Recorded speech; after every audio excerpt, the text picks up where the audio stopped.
Siyalamukela ku-Wicop Entertainment, siyabonga ukuklikha kule video. So, Baloyi Court Preterizing a Witness to Lie.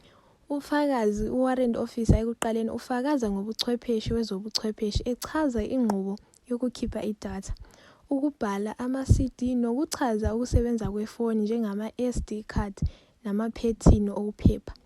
Nokho umbuso ube esumqondisa ukuba aphawule ngokuqukethwe okubonakalayo kwesithombe, ikakhulukazi isimo sentshebe, ukuphendla ngokuqondileyo, isiphakamiso sokuvikelana mayelana nokubukelwa komsolo, ukuvikela ukuphikisana.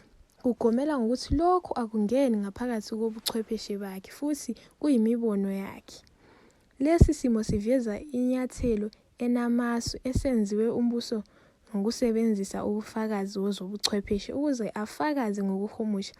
Ngenkathi umbuso egomela ngokuthi ukubuka nje ukucela umfakazi ukuba aqinisekise isimo esithile sentshebe maqondana nesicelo sokuvikela intshebe okwe-O versus akakaze abe nale ntshebe, kudlulisa imingcele yokubika okungaqondile ngezobuchwepheshe kube ufakazi esimweni lapho ukubuka kwakhe kuba ukuphikisana okuqondileyo nesimangaliso seqiniso esenziwe ukuvikela okungenzeka kunikeze isisindo esingafanele ekuhumusheni okubonakalayo okuvela kumuntu obuchwepheshe bakhe obuyinhloko ekusebenziseni kwedatha, hhayi ekuhlonzweni kombuso noma ekuhlazweni kokubukeka komlando.